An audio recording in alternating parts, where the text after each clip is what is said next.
All right, folks and folkettes, episode number 62, last episode of the week. We're hope, we hope that you've been enjoying these episodes so far. I'm pretty excited about this one. The title of this one is Why Reason is Useless in Business and Marketing. Kind of a clickbaity title, maybe a little bit. I don't think it's necessarily entirely useless, but it is in a lot of ways. And there's a little bit more to this that we want to talk about. I personally really love this kind of thing, the whole psychological side of business and marketing. I think that's really what interested me initially and made me really want to get into this, because I'm very fascinated by people's actions, why they make the decisions that they do. And that is exactly what we're talking about in this one.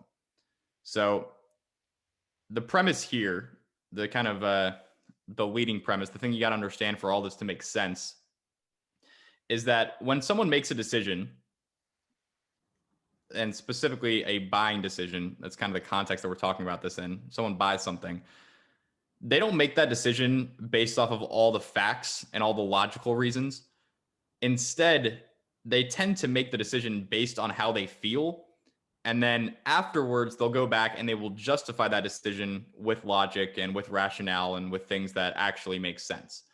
But when it comes to the reason they actually buy, a lot of the times it's not because they measured out all of the characteristics of the product. They compared your pricing, your quality, all these different factors. They compared it with all the competitors and they figured out which one was the best.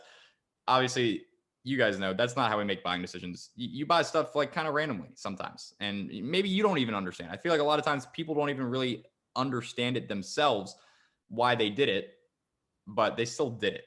And if you can understand as a marketer why people make these kinds of decisions, that's a pretty powerful tool. It's a pretty powerful tool that you can use for good or for evil, whichever you choose. I'm not here to tell you which one you should use it for. But here's an example for you to get you understanding what I'm talking about here. So let's say we got a girl, her name's Julia. Julia recently bought a new bracelet online. She was scrolling through Instagram, she got an ad, and she impulse bought it. Okay. It was a cool bracelet, whatever it is. Her friends, she goes out, she's hanging out with her friend, she's wearing the bracelet, she's very excited. She's like, oh my God, I can't wait to wear my new bracelet out. They're at the bar, whatever, they're drinking mimosas. Julia is like half trashed, and her friend is like, oh my God, like, where'd you get that bracelet? Like, it's so cute. And when her friends ask her about it, she's not going to be like, oh, I just impulse bought it on Instagram. No, she's going to come up with some logical reason, whether or not it's true or not. A lot of times it might not even be true. Julia's going to say something like, oh my God, like this bracelet, I got it. It was cute. I got it. It was on sale. Like it was such a great deal. Or the company, they donate 20% of their profits to saving, like, I don't know, dolphins. And it's a great cause. Like I bought it because it's a great cause. She's going to come up with all these logical reasons that make it seem like it was a good purchase, that justify her decision. And this isn't just something that she's going to do to her friends. She's going to do this to herself as well. She's not even going to realize it. She's going to trick herself into, why she bought this thing. In reality, the real reason that she bought the bracelet was probably because maybe it appealed to her emotions. Maybe she thought that it would increase her status or make her look better, or she just wanted her friends to ask her about it when they went out for mimosas. I don't know, but these are kinds of these kinds of reasons are more likely why she bought this bracelet. It's not because it was on sale. It wasn't even on the sale. She was freaking lying to her friends. Like it wasn't even on sale. It's for a great cause. They don't even donate anything to the Dolphins, but she's going to say that anyway. Okay, that's the kind of premise here. Now, I know that there's some skeptical people who are listening to this who are being like, Nate, come on, man. Like that sounds cool and all, and I get what you're saying, but what about products that people buy purely for utility? The only reason that someone would buy this product is because it performs this specific function. They need this specific function done. The product does that. That's why they bought it. And if you were to say that, I would say you're right. You're correct. There are certainly products that people do not buy because of some subconscious emotional reasons. Sometimes it's just because they need it. It performs something they need done, and there you go. Boom. Sometimes it's as simple as that. But oftentimes, and especially when it comes to the kind of e-commerce that we do, selling sort of low ticket products that tend to be less than, a couple $100, when it comes to products like that, a lot of the times that is not the case. A lot of times people buy these products not because they really need them, or because they have some urgent problem that they need solved. A lot of times it's because they just impulse bought it. And if you can understand the reasons that people impulse buy things, you can use that in your marketing, and you can kind of in kind of a kind of evil villain type way, you can use that to make people buy more of your stuff. I think the age old people buy with emotion and justify with logic, that's a core principle of direct response copywriting that I think applies very directly to ecom, exactly as the way you laid it out. I think in marketing, though, there's also a broader concept that I think is interesting that I want to discuss. I'm not sure if it applies to ecom quite so much, but there's this thing where a lot of really successful marketing makes you desire a product because they make you feel, their advertising, their marketing, their branding makes you feel like buying this product aligns with your identity, or with the identity that you would like people to perceive you as. Dude, you're getting ahead of the outline, man. Come on, I already had that. Oh, you already have that? Now keep going though. That's a great point. So simple examples from my life is like, I've bought a couple suits. I really like suits. I've been there when you bought some of those suits. Yeah. I don't know if I can wear suits, but I like buying suits because I'm a businessman, baby. Because people who wear suits are successful business people. And I want to be, and I want the world to perceive me as a successful businessman.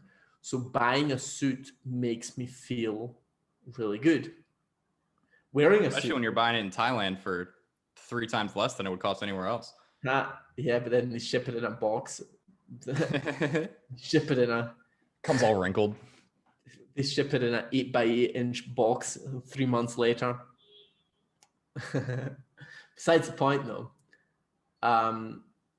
you buy a product because it gives you the feeling of an identity that you want to have, or that you want the world to perceive you as. You want the nice BMW because it gives you that feeling of being a successful person. Relatable. Very relatable. Very relatable. And then you get all the car specs, but I want a Mercedes. I don't want a BMW. I have no idea what the differences are in terms of specs, or what. I don't know what the better car is. I don't know the service costs. I don't know the advantages of owning one over the other. I just want a Mercedes because I don't know, they've done a better job of. Yeah, I feel like that's pretty common in Europe, especially in Germany and Switzerland. Like I feel like people in the US see BMW and Mercedes as like comparable. You know, BMW, Mercedes, and Audi is like all comparable brands. But I think in Europe, Mercedes is a little bit higher up in the status game. I don't know if that's true. I'd say people consider them comparable, but for me personally, it was always me and my friends, which is another key thing. People were always excited about Mercedes over BMW in my friend group. So that's probably what leaves me with this feeling of I want to drive a Mercedes just because I like the logo. Can you please stop saying it like that? I hate how you say Mercedes. I mean, when it comes to German car, yeah. How do you say it? Like, how would you say it if you were saying it in German, talking to someone? Mercedes. Yeah, I'm a pull superior rank in terms of German on you in this case. Yeah, that's fair enough. We are speaking in English though, so how would you say it in Spanish if you were talking to someone in Spanish? I do not know. All right, besides the point, I think that's a really good point about identity. Cars specifically is really fascinating with identity because I feel like cars especially, people very much tie their identity to their car. And I mean, I'm definitely guilty of that And yeah, I mean, it's a big thing. Very fascinating. So keeping this going here, I think with all this stuff, with logic and reason and stuff, like the only real solid, almost always true heuristic for this kind of thing is that people will pretty much always act in the way that they believe will serve their best interests, right? We're all very self-interested. We all want the best for ourselves. We're our own number ones. And we're going to most of the time act in a way that is going to serve us best. That's like the guiding North Star, you could say. That said, what we think is best and what's going to serve our best interests oftentimes goes a lot deeper than something like, oh, this product is going to make my life easier, or this is cute, or, you know, whatever. It can get into some pretty subconscious emotional reasons. And this is really the fascinating part to me, is that people, I'd say a lot of the time, they don't even realize that that's why they bought the product. They don't even really understand why. They're going to go, someone's going to ask them about it. They're going to go tell them that it was on sale. And they're going to justify it to themselves in their own head that they bought it because it was on sale. When in reality, that's not at all why they bought it. There's oftentimes a lot of more deep emotional reasons, and understanding these is very useful for marketing. So this whole concept can be kind of vague feeling like, okay, people buy. I remember thinking that when I first kind of learned this concept, like people buy an emotion, not logic, but like, what does that mean? Does that mean that I should like make someone really angry or like make them really sad or something? Like get them feeling a really strong emotion or something? Like kind of, but it's a little bit more nuanced than that. So I want to give you some examples to try to make this a little bit more clear. One kind of big thing that, you know, one big reason that someone might buy a product is because it will increase their status. Status is probably one of the biggest things, because whether you consciously recognize it or not, we are all trying to increase our status in this world, become higher status individuals. You know, there's a million different ways to do that. But status is really one of the driving factors, I think, of life. And the higher your status is, the more easy it is to get what you want. So, you know, an example of a product that someone would buy to increase their status is kind of a cliche example, but like a Rolex or like any sort of nice watch or nice jewelry. You know, people realistically, a $25,000 watch or an even more expensive watch is an absolutely idiotic purchase. It does not provide any more utility than a $25 watch. It doesn't do anything extra. You could buy a $25 watch that looks just about as good as a $25,000 watch. People don't buy them because of their utility. They buy them because it's a status symbol. When someone sees you wearing a Rolex, they're like, oh, like that guy's got it like that. And people get off on that. Rich dudes really love that. And, you know, even not rich dudes, people who shouldn't honestly have a Rolex, oftentimes, like, I mean, I've met people, I've had friends who don't have more than $98 in their checking account, but they got a freaking $10,000 watch on, you know, like people wear these things because they like the way that it makes people view them, and it increases their status. That's a huge reason that people buy it. I think that, you know, it's mainly applicable to luxury goods, but I think it can also apply to other things as well. I think travel's a big one. Yeah, people flying to Tulum just so they can take a bunch of Instagram pics. Yeah, you got to make sure to get it in 30 minutes of sunshine a day and not in the pouring rain. How about that? We went to Tulum and didn't even post a photo about it on Instagram. I'm not sure if that's even legal. Did we get away with something? Maybe. That place is crazy, man. It's like Instagram influencer heaven there. Besides the point, the next one, another example of some like kind of emotional subconscious reasons that people buy things. Reducing insecurity. This is a huge one. Insecurity is something that we would all like to not have, but we all do have some sort of insecurities in some ways. And any product that is going to reduce your insecurity, make you feel better about yourself is, I mean, that's a huge market. I think that's the you know, the kind of example here, the example of the kind of product that applies to this is like basically any skincare product. People's skin, especially for women, is a huge insecurity. And I mean, literally the skincare market is like the biggest market in the entire world, like that, and like weight loss maybe. And that also is kind of along the same lines, like reducing insecurity. Anything that's going to reduce someone's insecurity. And you got to be kind of subtle about this when you're like, kind of, if you're trying to use this in your ads or in your marketing, Like, you don't just want to say something super aggressive like, hey, your friends see you, they think you look like a butterface, you should buy this. Like, you can't be mean about it. But there are subtle ways to do it that don't involve directly insulting the people that you want to buy from you. Yeah, and again, it's like I think if you're selling weight loss stuff, a lot of times selling by emotions, people try to go the negative route, which definitely can work. But I think just as well, and maybe easier, maybe possible with less skill in direct response and copywriting, appeal to the positive side of the emotions.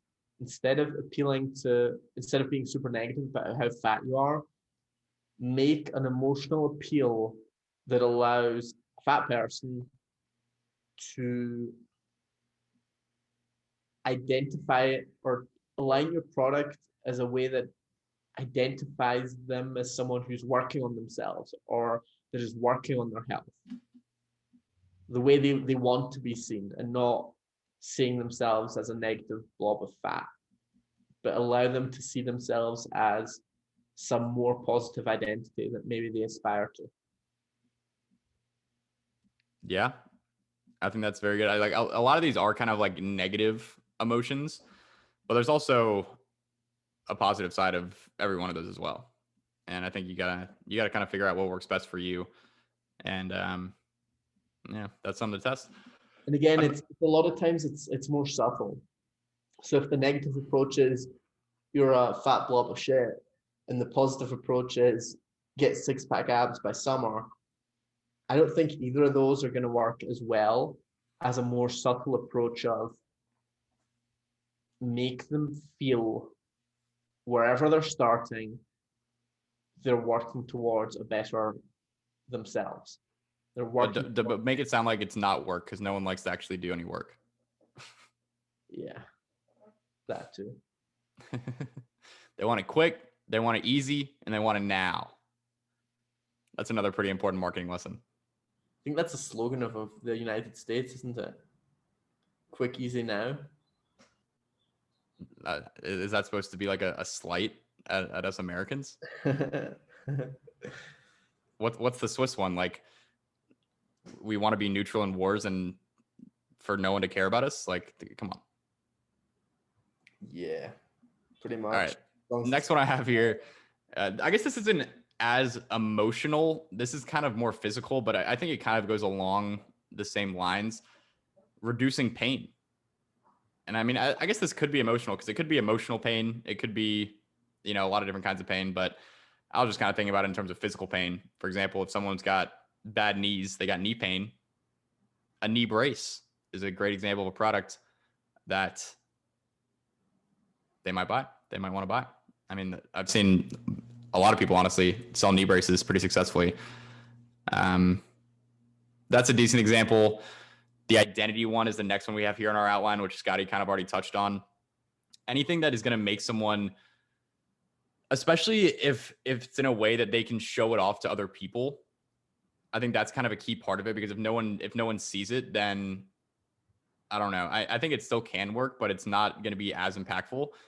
But like, for example, someone who loves wine, like a girl in her late 20s who just drinks like a freaking sailor, just chugs red wine every night, she probably sees herself as a wine lover. She loves that. That's part of her identity, whether she consciously recognizes that or not. So you could probably sell her a home decor product that had some corny saying on it about wine. It's wine o'clock, or another example, a family-oriented woman, a mom who loves her family. You ever notice that you walk into a nice white lady's house and she's got all the little, love. She's got a big piece of wood over the kitchen that just says love, or like live, laugh, love, or like, all these corny little decorations and stuff. These are all appealing to the identity that someone believes that they have, that someone sees themselves as, that someone wants to be. And those side note, those can be two very different things. Someone's actual identity and what they want their identity to be. It could be either. And I feel like a lot of times it could even be more effective to kind of focus on what they want their identity to be, even if it's not actually like that. Because people they can be kind of delusional. They can, they can be kind of delusional. That's all I got to say about that. Very true. Scotty, you want to take this last one? Not really. I've got No? another thing I want to talk about after though. Okay. Okay. So the last kind of example of a social, or not a social, of like an emotional reason that someone buys something is because you appeal to their social biases. And this is pretty similar to something that we were talking about earlier with Julia and her nice bracelet. But if you sell a unique accessory or a unique piece of jewelry, something that's cool, unique along those lines, someone very well might buy that simply because they want to wear it out and they want other people to see them wearing it and they want people to think that they're cool and unique. I think generally speaking, most people probably want other people to think that they're cool and unique. And the beauty of consumerist culture is you don't even have to do anything cool or unique to try to be cool or unique. You can just buy something. You just buy a bullshit piece of plastic, put it on your body, and boom, cool and unique. Slightly cynical right there, Schmidt man. A little bit. I got to take both sides of it. I gotta go to venture to the cynical side a little bit because I can't be too caught up in the ecom, ecom is life type mindset. I gotta recognize how I feel like probably not as many people listening to this because you guys are paying for this and you're probably I don't know, probably into ecom, but yeah, you gotta hit both sides sometimes. The other thing I was gonna mention was that there's also a very emotional side to how people feel when they buy, and also when the product arrives. That And dopamine hit. there's a huge dopamine hit, and a lot of people are kind of hooked on that. I think. Oh my They God, so many, especially girls. buy stuff that realistically they're not going to use, but they enjoy the dopamine from buying it. But on the flip side, there's also buyer's remorse where people buy and they regret it, they refund, whatever, they cancel, charge back, whatever. So in your marketing, pre-purchase, post-purchase, try to get people to feel that positive dopamine from the purchase and not feel the buyer's regret. How'd you do that? There's more ways than I can even begin to list. But You'd send them a nice email. Send them a nice email. I think framing it on a positive identity change helps. What I've kind of been talking about this whole episode, where if you tie the purchase of your product to becoming the identity that you desire, then the purchasing action really releases positive dopamine. Whereas if you have maybe sort of negative marketing, super aggressive marketing, that can trigger buyer's remorse. There's a balance, of course. And then in the post-purchase process, obviously send some nice emails, assure people that it's going to arrive, keep people updated. And then when it arrives, try and get it to arrive in a nice format, not in a not a custom, Not a smelly Chinese box. not a custom suit in a tiny little box from Thailand. Did you have a little bit of buyer's remorse after that, Scott, man? Yeah, that was a strange one. Suit's great though. Yeah, man, you look fly as fuck in that suit. I do. But yeah, that was really the thing I wanted to add. Have a think about how people feel right after buying and also how people feel when your product arrives and how can you maybe give them more of that positive dopamine and avoid any sort of negative buyer's remorse type emotions. That dopamine, baby. Get them addicted. Get them on the dopamine drip. Get them addicted. Boom. Evil genius marketing right there. That's what we do. That's what we do. Except it's not evil because we're providing high quality products that people actually maybe need. Not all the time. Sometimes they're just random consumerist products. but sometimes they actually do nice things for people and they actually do improve their lives, which is what I prefer to sell because then I feel a little bit less guilty. But the main point, guys, that we're trying to get at in this episode, if you couldn't already tell by the end of this episode, is that if you want to get good at marketing, if you want to get good at marketing so you can make some good money, you have to go deeper than just the surface level reasons that people buy things. And you have to understand on a subconscious and emotional level what really drives people to make buying decisions. And this is not necessarily always an easy thing, but it's very interesting. I feel like this is one of those things that to me does not feel like work at all. And if you can just kind of immerse yourself in this kind of thing, do some research, take these things that we've kind of laid out and see what you can do with these. You know, these kind of examples: increasing status, reducing insecurity, reducing pain, affirming their identity, appealing to their social biases. These are certainly not all of the ways or all of the reasons that people buy things or all of the ways that you can make these kind of emotional appeals, but they are some of them. And yeah, I mean, we hope you guys enjoyed. Hope you guys use these to the fullest extent to build some sort of evil genius ecom empire. And yeah, that's about it. You got anything else, Scott, man? I do not. Let's wrap it up. Let's make it like a burrito and wrap it up. That one's not quite as good. Not quite as good as make like a log and roll. I think that's probably my favorite one. But anyways, guys, that has been Knowledge Drop number 14. Thank you for tuning in this glorious week. And as always, let us know what you guys thought in Telegram. If you have any questions, if you have any topics that you would like us to talk about next week, let us know. As always, let us know. We are always down. I honestly love to get ideas from you guys because it's it's tough sometimes over in these streets coming up with some really killer topics all the time. And you guys can definitely help out with that. So let me know. Enjoy the rest of your weekend, your week, whenever it is that you're listening to this. And we'll talk to you guys next week. Peace.